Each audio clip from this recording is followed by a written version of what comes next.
জ্বালানি তেল নিয়ে সারা দেশেই ভোগান্তি। 14 ঘন্টা ধর্মঘটের পর সিলেটে পাম্প চালু। আশঙ্কাজনক হারে বাড়ছে হাম। ফরিদপুর ও টাঙ্গাইলে 2 শিশুর মৃত্যু। শ্বাসকষ্ট কমাতে আইসিডিডিআরবির ভেন্টিলেশন পদ্ধতি সারা দেশে চালুর চেষ্টায় সরকার, স্বাস্থ্যমন্ত্রী।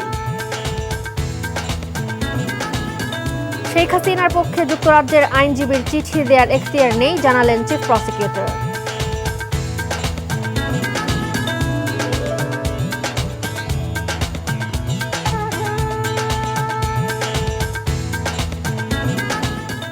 আসসালামু আলাইকুম, মালিহা হোসাইন স্বাগত জানাচ্ছি এনটিভির দেশের খবরে।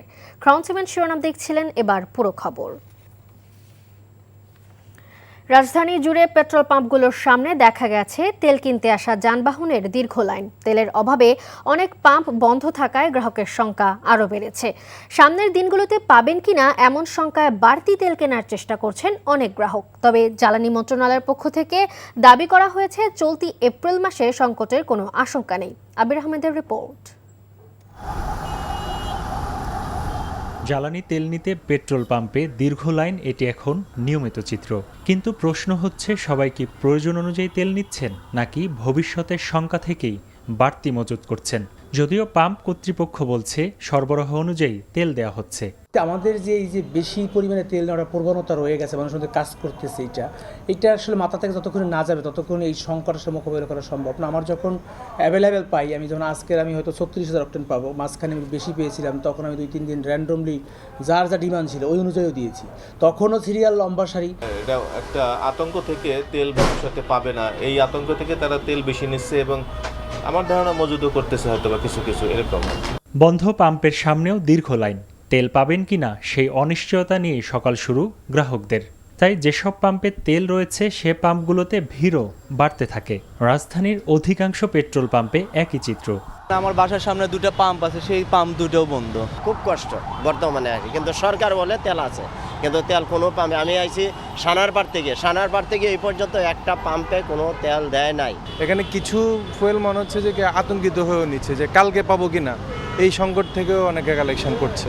তবে জ্বালানি ও খনিজ সম্পদ মন্ত্রণালয়ের ব্রিফিংয়ে দাবি করা হয়েছে, মজুদ স্বাভাবিক আছে। এপ্রিলে ডিজেলের কোনো সংকট হবে না। কোনো সংকট ডিজেলের ক্ষেত্রেও নাই। এপ্রিল মাসটা আমরা পুরোপুরি নিরাপদ আছি এবং আমাদের যে সকল শিপ ইনকামিং আছে প্রত্যেকটাই অন টাইম, ফলে কোনো অসুবিধা হবে না ইনশাল্লাহ। এদিকে সারা দেশে জ্বালানি সংকটে বিপাকে যানবাহন চালক ও মালিকরা। ঘন্টার পর ঘন্টা দাঁড়িয়ে থেকেও তেল না পাওয়ার অভিযোগ ক্রেতাদের। এজন্য সিন্ডিকেটকে দায়ী করছেন ক্রেতারা। আবির আহমেদ, এনটিভি নিউজ, ঢাকা।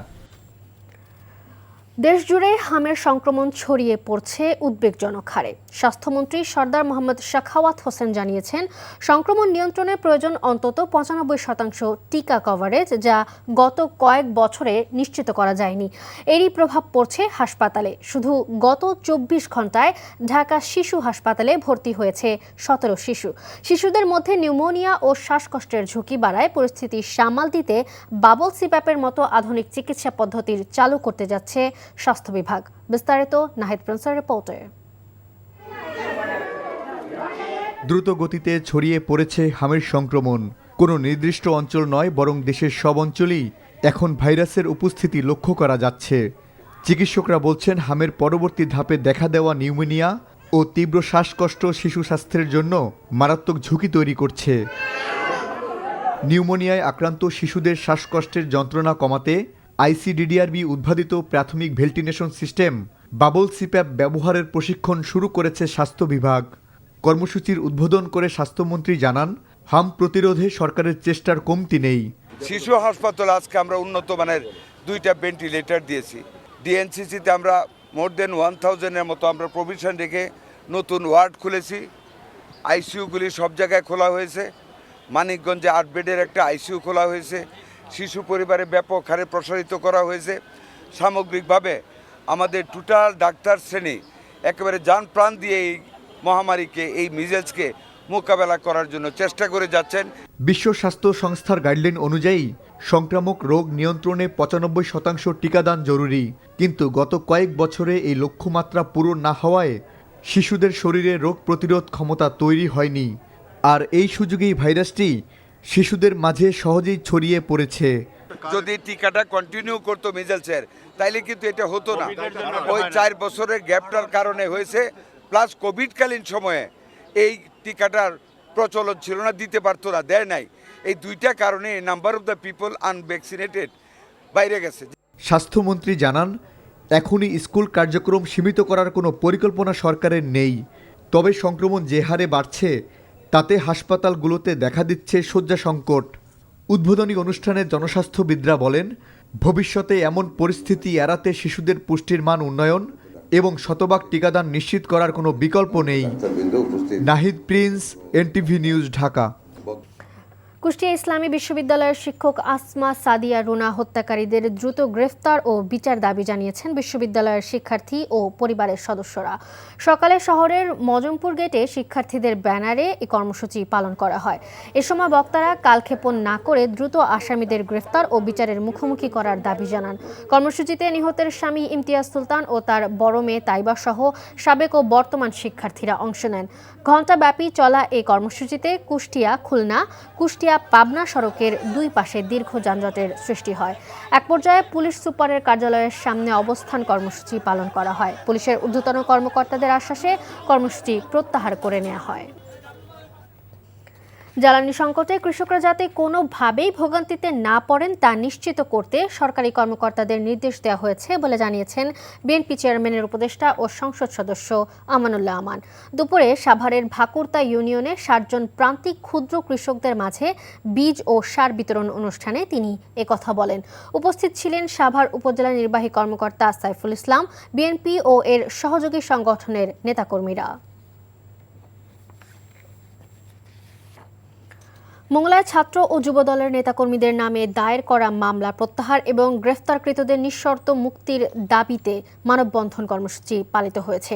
সকালে মোংলা সরকারি কলেজ গেট চত্বরে এই মানববন্ধন কর্মসূচিতে স্থানীয় বিএনপি, ছাত্রদল ও যুবদলের বিপুল সংখ্যক নেতাকর্মী অংশ নেন। মানববন্ধনে বক্তারা অভিযোগ করেন, রোববার ভোরে বিষ পান করা এক রোগীকে ঘিরে স্বজনদের সঙ্গে কর্তব্যরত চিকিৎসকদের অপ্রীতিকর ঘটনা ঘটে। পরে উপজেলা স্বাস্থ্য কমপ্লেক্সের উপসহকারী মেডিকেল অফিসার অনুপম মজুমদার বাদী হয়ে মোংলা থানায় ছাত্র ও যুবদলের 7 জন নেতাকর্মীর বিরুদ্ধে মামলা দায়ের করেন। কুষ্টিয়া 3 আসনের জামায়াত ইসলামীর সংসদ সদস্য আমির হামজার বিরুদ্ধে সমন জারি করেছে আদালত। আজ সিরাজগঞ্জের চৌহালি উপজেলা আমলি আদালতের senior judicial magistrate Mohammad Suman Bhuiyan এই সমন জারি করেন। বিদ্যুৎ, জ্বালানি ও খনিজ সম্পদ মন্ত্রী ইকবাল হাসান মাহমুদ টুকুকে নাস্তিক ও ইসলাম বিদ্বেষী উল্লেখ করে কটূক্তি করায় আমির হামজার বিরুদ্ধে অতিরিক্ত পাবলিক প্রসিকিউটর ও জেলা আইনজীবী সমিতির সাধারণ সম্পাদক অ্যাডভোকেট হুমায়ুন কবির মামলাটি দায়ের করেন।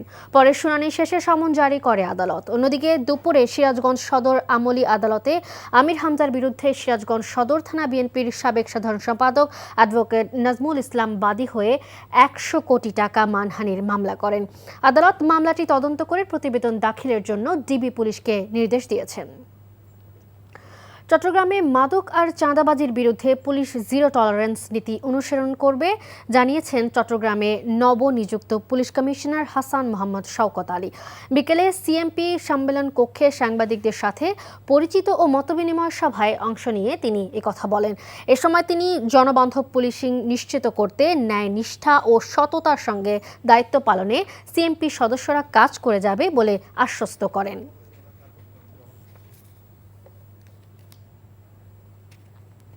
সংযুক্ত আরব আমিরাতের দুবাইয়ে ড্রোনের ধ্বংসাবশেষে প্রাণ হারানো কুমিল্লার শাহ আলমের বাসায় চলছে শোকের মাতম। একমাত্র উপার্জনক্ষম ব্যক্তিকে হারিয়ে দিশেহারা পরিবারটি। সংসারে সচ্ছলতা ফেরাতে 1 যুগ আগে সংযুক্ত আরব আমিরাতের দুবাইয়ে পাড়ি জমিয়েছিলেন কুমিল্লার ব্রাহ্মণপাড়া উপজেলার শাহ আলম ভূঁইয়া।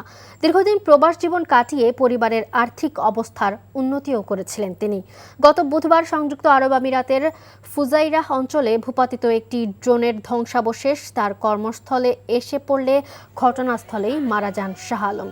4 সন্তানের জনক শাহ আলমের মৃত্যুর খবর দেশে পৌঁছালে পরিবারে নেমে আসে শোকের ছায়া। তার স্ত্রী, 2 ছেলে ও 2 মেয়ের আহাজারিতে ভারী হয়ে উঠেছে পরিবেশ।